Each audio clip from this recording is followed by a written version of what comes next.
Ko kore ke whatap ke potop tap koen ua whia o tua i he lototonga whanu kakai. Whakabat ki a whanau a ho eik, o kau whatahen, i he whare o kau matapure. Tap ke se tuata ka mahano tokoni, e whatap ke sea o e Wesleyana loto hi tapu, ma e sekeitari, mo tolo kau maulakanga. Pea ko whiwhi ke taitari whiwhi ki mo tolo ko tōpe, kau whataha i e whiaf koen, i e whenga ngalotu koen, o e kai ngalotu, e penisa. E penisa, kau ngā mamahi mo e hau, i heni i Wollongong. Koe Folofola nā ku lau, o ku mui mai ia i he tala noa o e tangata tūtūi. So this passage comes straight after the story of the sower that sows the seed. Pea ko tui koe tala noa o e tangata tūtūi, ko tala noa ia o e ngahi loto o tautolu. Wanga whe ho loto, wanga whe ho whanongo ki e Folofola ai oto. So the story of the sower is really about how you listen. How you listen to the word of God, how you respond to the word of God. So there are 4 types of responses. There is the beside the road, of course, you listen to the word and Satan comes in immediately, took the word, and there is no word. So you are just a Christian, but you are a wordless Christian. You are a Christian that does not know the word of God. Maybe you have experience, maybe you have all kinds of other things. Kristiane koe ke makatuunga ene Kristiane ana he Folofola ai otua. Mahalo makatuunga he ngā iausia. Koe nihi nau ngā ke hiva, koe ngā himea ke ne hanga o we iho nau loto, koe ke nau ongo i wof mai otua. Koe me ngā himea ke kehe pei au tau, koe ke ha Folofola ai otua ke whakahino hino ak ene mo ui. Tako tui koe tahain ke parapare malahe ni o tau siasi, mo tau kakai. Me ulawai he siasi unai tingi, me ngai siasi koe nau tae tui ke tohi tapu ke o whei, ngofua o tau kakai. Koe ke ha Folofola. Ko te tau ilo te Folofola, to pakabau tau ilo Folofola, to koe ke ha noaka on. Hangi koe tala noa koe, kere koe na laku e funga maka. So the seed that falls on the rocky places, there is no root of the word. Even if you have the word, there needs to be, the word needs to be rooted in your life, to grow. So you may have the word, you may come in every Sunday, but when you go out the door, you're just the same person that you came in. There is no commitment in you for your life to be changed, be transformed by the word you change. Maybe you come to church, but you come to church just as another program, just to tick the box. Like for us Tongans, you feel bad that you don't go to church on Sunday because you're expected to be in church. Whango pe tau tau, tau ngoi halaia, hui ke tau mai ke he loto. Tā me tau mau pe Folofola kau kāsia. Kāsia e ngai ho hae mo ui koe ni. Koe mo whakaheke heke ai koloa, pe tau wafe ngofua. Hui koe whanua koe ni, uwhi ngai pau ke ngaue i paa ngaue ke tau mo ui ai, but wau ke sāpate. Tau kei mau pe tau whakatonuhia ke tau tolo ngaue ke ria ke loto uia. Koe hito koe whinangalo o tua ke tauhio ki whamiri, roton koe koston ke whiunga peho paanga, he aho e ono koe, ai koe atu he o tua. So tau hau peho mai Folofola, kau kāsia peia, kāsia ia he koloa, kāsia ia he loto mo ua ke mea ke tau kai, mea ke tau winu, kāsia ia he ngai mea koe hohaa, ngai hohaa ke kehe mo ui koe ni. Kau koe reo mo kere hono whaa, ai mea koe mo ui. Pako tala no koe ni, tāno ani ke anga ngaue koe hoko he kere. E hoko ta si isu e wika hau ke ki tāno whakatātā o e mea koe hoko ke whoitenga koe tō. A koe anga ne ngaue koe e Folofola he kere. Poko reo mea e koe uruaki, mana tui koe whanongo, koe tala noa e ni e whanongo. So this is a story about how the word works as you listen to it. So when you listen to me today, what's happening to you in your heart? So there are 2 things. Ai koe e ngomea la he ua, koe anga koe o ngā ue koe e whanongo. Hanga he whanongo o awe Folofola e toa fufu ho tau loto. Koe na tūlai Folofola e koe te ngai akau, koe tenga mo ui. E tupu ia. Pako hinga pēkoe si isu, Koe ne tupu ana ko i tau loto, koe mama. Koe mea tau ilo ai koe mea ko fufu ho tau loto. So the seed of the word of God comes into your heart, and because it's a living seed, it should grow. And the Lord says it grows and becomes a lamb. It should shine out from your life. Tonu ke ulo atu e mama ko ia, e whanga koe laa. Koe mama e tonu ke tau sio aki ki mea ko toa pe. Tau lava ilo ake kakai ko toa pe, mo ngai mea ko toa pe, mbena mo tau mo ui. O tonu ke tau lava sio ake mama koe o e folofola o toa, ki he mea ko toa pe. So ke talamai o fufu. Koe mea ko toa pe o fufu, o uhinga ia ke whakaea. Kono fufu e folofola, e a maia, koe ui e ha maia, i he anga koe e mama o ku ke sio a ki mea kotoa pe. O fefe, ka mai Paula ke te kitau tolu o Korinto vai wha. Koe ke mau malanga ke mau tolu ki mau tolu.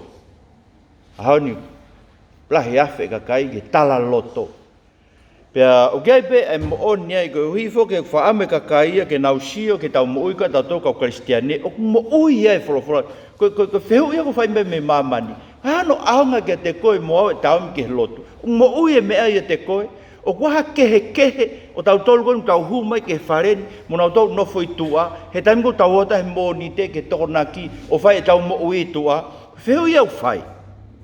Whame ka ia ke nau ilo o ku kehe ai mo ui koe tau tolu koe humai ki heni. Ko hi he kehe mea koe fufu ia te tau tolu. Ka pau koe Folofola e o toa fufu e te tau tau, ton ke ulo atu. Ai fu mama ko ia o tau sio. Tamai pau koe ke mau maranga ki matuk mau tolu. Mau maranga ka sisu, koe uhi ko sisu, ko ia o kune whakaongo mai fo i Folofola koe ne whae ka mata anga. Ke mama mai.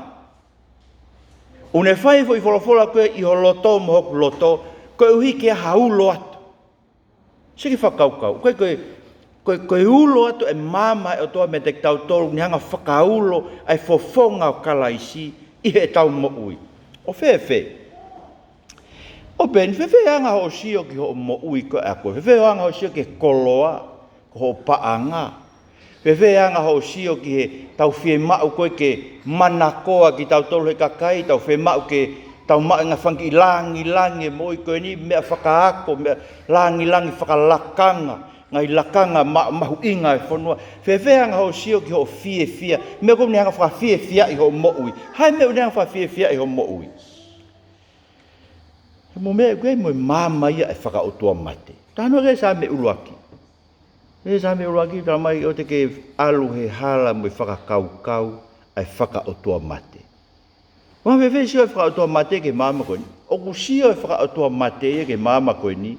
O hangeto pe mate o tuai. O fefe, o pehen le vai. He ka mawha o mate o tua, ko whainga maari pe ke uloi te uloi au. Ko ui he koe ke mahu ingai o tua, he koe ke awhia o tua e pot kotoa pe, pa koe ke mo ui o tua e taim kotoa pe. Ko pure i pe ne mo ui mo ne te tamate e o tua tap moia, kau ki iloi au. Kau ka whainga maari ke ki kākā, pe te whainga maari ke ki whe auaki, pe te whainga maari ke ki whehi, pe te ulotoko, humai umea katoa ko iai he ku mate o tua. So the godless says in his heart, look, God is not alive. God is not there. So I can be who I am because even if God is there, well, he doesn't really care much about me. O hanga whewhere, seke whangamea, whewhere tau seke tau koro, seke whakatoa mate ke koloa bia aku. Ko kolobia ke fai ke mea ko loto ki. Pakapa e loto ke whane whafufuak tene whai. Pakapa e ke tahe ko talamai ke whai ke whuaki, whehi e ke, i ke ken whai ia whuaki ai. Kapau e ofa. E ofa pe ia ke kakai ko ofa mai. Ka tahe au whanonga ne lau COVID i holoia. He kai ke ofa ia ki ai. Whakatonu pe ofa, ke kakai pe ko ofa. Se ke pore ko whai sisu ke ofa ke whiri. Koe mea whai ngofua. Ka koe uhinga koe sio aki ai mama koe whakaotua mate. Ho haa ai mo ui. Ho haa ki aka bongbonga me ke kai me ke ini. kono whainga I koe o senit ke mao koe ke whae ke tau mo ui. Kai nga mo whakauka ke mea koe ni. Tau noa he whanua koe ni pako hange ngahi kakai e whanua koe ni tau toke tau tui to kua pau pe ke ngaue I fo I senit ko toa pe ia. He ka pau I kai o koe ke lava he o tuai ke tau hiki tau to. So koe ke tau te lava tau whakaukau ke o tua koe na ne tau he fukakai tau e whanoa he fu potu mau ngano potu toafa. Ko whatana mo tōna alo tu I pēa sipa si o pēke fu toafa. Fu toafa we tōku kui ko tonga. Ko whetu toka lerei pe ola te pēke toafa sai nai. Whetu era nau whanonga e tau e whanoa. Mo ni hekai mo ui ha mea ia. Hekai ke lawa ki tau tolo mo ui e ko tau mo ui tala mahe sai nisi. O sepe aho e tolo ho ta ino me I vai ko mate. Tau e whanoa no tau he o tua he ono kakai e lau I maha bena whawofua na au pe taha mo I konga miliona. Fu kakai koe na ta taki mai he na toko ono kilu ai kakai tangata pe. O hea e tala noa e ka inga uto ton ke tau ako e tau mo ui ke tau whalala ki o tua ko. Ka whai a beto whanonge mo ui ki mamakawa koe whahoko mai kai ke uka ko uhinga ke pehe mea pango peke taimina ko wha rea ke ngahi ngau e ngai siasi pe hangeu te peheu te afung ika ko uhinga ke mea koe ni ko whanongo ke ngai siasi koe no tau tolu koe mea mau inga te kinau toko whenga e paanga maro ka project langa ia e siasi nau sio nau tolu ki ai whekau whangi I whamiri ke nau taki ni maafe taki taha kilu taki fi mea panga ko whanongo whakaukau ke pe wanga whe e tau o mai ki he lotu. Mea pa tuku e lotu ea ka tau o whakalere ha pisinisi ke mau e paanga. He ko tau kaka e tau tolu e tau ngai ke lotu ko e mea whakatupu paanga pei. Tau sio tau tolu ki kakai ki ho nau koe ke tau sio tau tolu ke whakamoe nau rama. Sio tau ke mawhai whakapaanga koe nau lava mau mai ke whai ake e tau ngau. Musio ke oi mama e whakautua mate. He nai whewhe, ton ke whewhe mama e ka kai koe o kuulo e mama a kalaisi. O fufu e Folofola pe aulo atu. Ton ke tau whalala ki o tau otua. Ma bene o tāna na o si alu I Papua New Guinea ke whetu hange ko pātangata. Whaafolau ki Papua New Guinea ngai mea koe e ngaue. Pe ave au he sāpate ta. Ma o sio I he whetu hange ko pāko. Whetu e unofa kau masiva. Whai e lotu e fu pare. O fu pare pe hange ko fu pare koe tonga. Koe ki ha horisia. A koe na maotai na ki uha. Mau tolungi ai pe mo mokosia. Mo whai pe lotu. Whai pe mo ki iri paanga. O tu e fu whare re rei e ta whaaki. Koe whare e ulanga he siasi ake paanga koe kuri ke whakahu ke kau masiva. Hango kakai hau me otu mo'unga ko si o mai ke ako e nau whanau I kolo, koe ke hanau whamiri. Unga nau to whahu nau to ke whare le rei ko langa siasi. Kai whai pe lotu e fu pare. O whako pehesi. Ke heo mi mai e wesiri ana langa whare lotu lau miliona si o fu pare. Mo sio ke he mo ui ai kakai koe ni unau si whae lotu e nau fia. He tō ai uhau na uheina pe mo whae nau lotu whakawhetai ki o nau otua. Oia tā noa ke se ke ai mama, to tonu ke tau ko whai at pe lotu e pa ko kāsia. Ai mama koe na tonu ke ulo mai ki tua. Kāsia ia, he ngai mea ke. Whamdau tolu ke ilo I koe tamatika e ulanga whare lotu. Na ulanga e whare lotu I se ne, hange toh pe ko saione fo o I tonga. Kwai ke ha. Kwai e ala to lotu ai. So ke ko more e te tau tolu, ko tau sio tau toke siasi ko mea sio whakapaanga, ke tau sio ke ngaue e siasi, ko o koloa fungani e. Se tuata, kau se tuata. Ko tau koloa fungani koe ke mafu whare lotu. Ka mau malo, whawhetai ke o tua kune o, ma se ke tōnak koe ne o tua. Ube ta lawa e o tua whakafono e whareni. Teo ke meo toni ke mo lotu hufia ke se tuata mo keio, tau kainga lotu koe ni e penisa. Ke anga o tua whakafono e whareni. Pulawa he o tua ia ke ne o mai ufale. Lava he o tua ia ke ni o mai paanga. Whi mai o tua ia ke tau nofo hanga taha o tau lau maari e koe folofola koe fufu ke ulo atu. Kau ki whakaosi he ko ngoe te ki loa. Te tuk whakaosi atu he tau malanga koe he sapat whakaosi mai na katu. Koe konga whakaosi, tala noa ia, koe hae lahi o whanongo. Seke he lao si isu, koe fua te ke fua aki, koe fua pea e atu ka koe pe e toi whakala. Eko ne unga si isu, ka pau ko whanongo mita pe taha. Koe mea pe te ke mau e mita taha pe. Pe ka pau ulau inisi pe ho whanongo au ke Folofola, e toi to'o e mea koe na ke mei mau. Koe uhingai ki konga koe ni kanoa ke ki konga hono ua koe. Consider carefully what you hear. With the measure you use, it will be measured to you and even more. Whoever has, so the measure you give to the Word of God, in terms of listening to the Word of God, accepting, opening yourselves up to the Word of God. If you open yourselves up 1 meter to the Word of God, well, you'll be added a lot more. If you're only given the Word of the Lord 1 centimeter of your listening time, that's what it means, the measure. It's a measurement. The Greek word is metron, the word metric comes from that.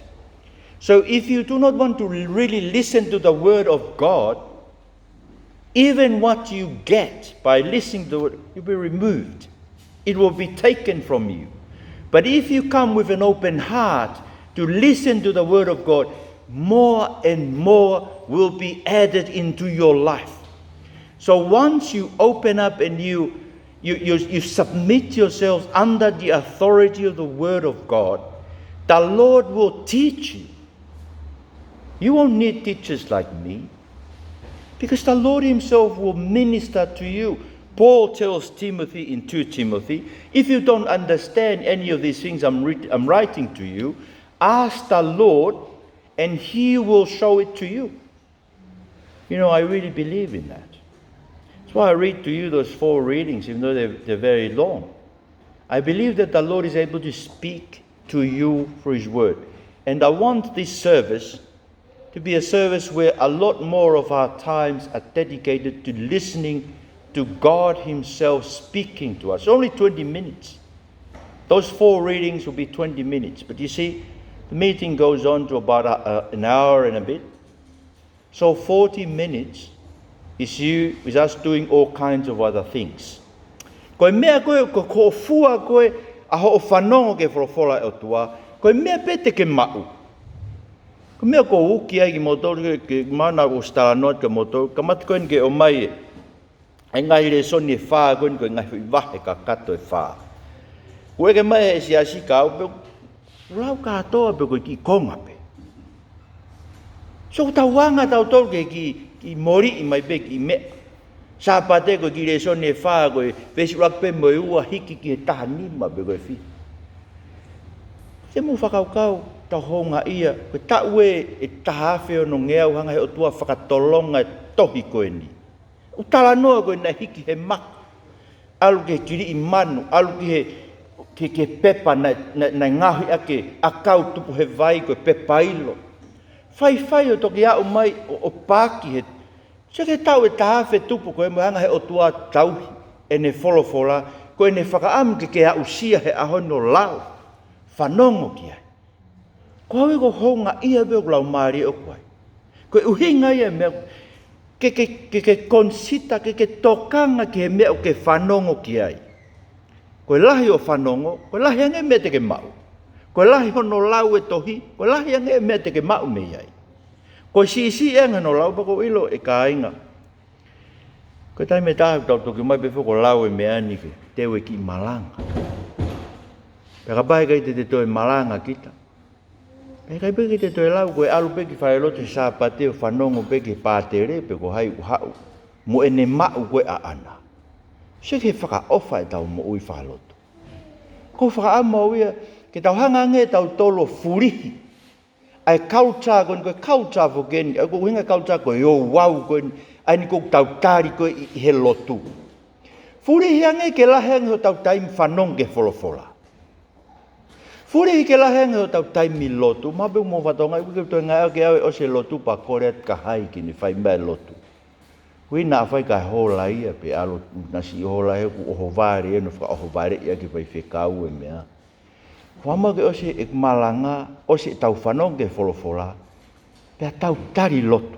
Pea ku whakaukau au se tuata koe mo malanga koe ni. Whakaukau pe na alupe hau pe ka tuunga ia. Koe lau pe Folofola, lotu. Lau pe Folofola, lotu. Lau pe Folofola, o se foi wha, moe o se lotu huufia moe pea keresi ai pe. Sia, pai ke toi fihe mea koe mea koe kou whai tai mini, toi hanga au no e mea ke no take mea toi tai mahino mea nei mahino.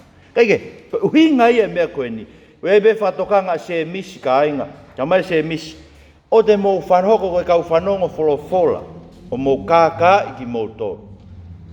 Kā tāku whanongo pe ke Folofola, ka koe ke whaia ki ai, ta tau e mo siana une whakasio ke ono whotunga, i he sio ata, ka alu ka ngalo ia. He tamai se misi ke te tau tōru.